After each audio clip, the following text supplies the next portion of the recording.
Thanks for coming in. I'll hit you with just a few quick ones. The responsible person, was there any, did the department bring those people in or make any effort to try and talk to them or work with them? From my knowledge, no. I suppose the question, though, Deputy, I suppose, have you more detail behind that? Because they do meet with the responsible persons because they're the ultimately, I suppose, But in govern relation to this SI, have to say the responsible person in the local place where we get the medicines or in a co-op or whatever, has that person been contacted by the department, or was any system put together to try and work with them to upgrade them or do anything like that, that they could have the qualification to be the responsible person with more letters after their name, we'll put it that way? Deputy, I'll come in on that one. I suppose it's just not that simple of an answer. In the grand scheme of things, the answer is no.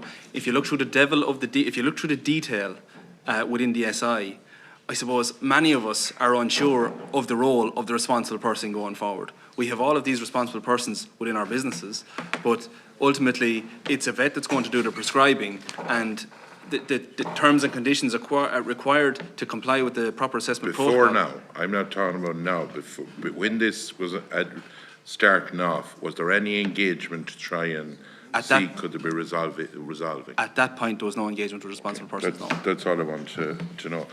I think that a happy medium needs to be brought to this for the simple reason we need vets. Farmers need vets around the country. And in fairness, I know in my own part of the country, we get a good service, and most places too. We need the co-ops, we need the small operators like my way Column Tully or places like that sell the dose and stuff, and the pharmacies do it. And we need to strike a happy medium between all of them. But there's a problem, and I will talk to the department after a while, but there's a problem arising that if I had cattle at the beginning of the year, if I wanted to go in for, say, fluke and worms dose that you give every year, it's not therapeutic. But if you do a fecal sample, am I right in saying that then you have to have the prescription with it that the vet from afar cannot give? Is that fair to say? Is that the big problem? Yep, that is one of the problems with the way the SI is written, because now it becomes a therapeutic use. If you do a fecal sample, yes, it becomes a therapeutic use, and now you've contravened the SI if you write the prescription. Right. So that's one of the major stumbling blocks that needs sorting. Would you agree with that? Yeah. Is there a balance then, and I'll put it to you, Ray, because you're on the co-op side of it. Co-ops have a tendency, and there would be a fear in this as well from farmers. I'll be clear on this because I have to call it straight. The co-ops wants you to buy, if you're a dairyman, and they want you to buy the milk or the fertilizer, and they want you to buy the meal, and they want you to buy everything. And was there a danger that if co-ops got too much control as well, that they would have everyone sculled into the one corner of buying everything off them, and they could go nowhere else? How do you balance that? Tell me. That's perfectly balanced, because no, but how do you balance it? No, because at the moment, if you look at it, you can buy a calf now. You have to buy the milk replacer. You have to buy the meal off them. You have to do everything right up along until that calf goes to wherever is the deal of where they're going. How do you balance that?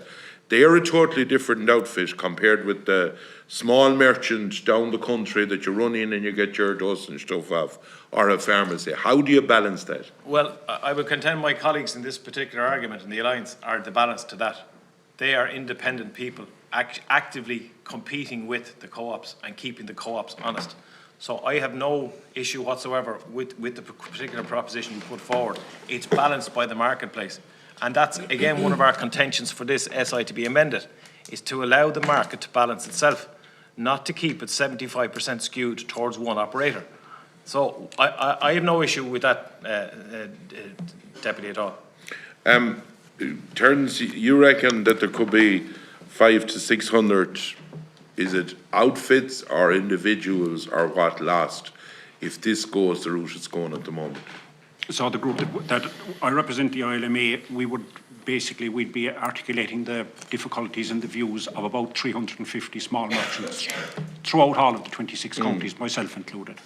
And our view on it is, and we have done a fairly substantial, we'll say, assessment of the different, you know, did everybody buy into it? No, they didn't.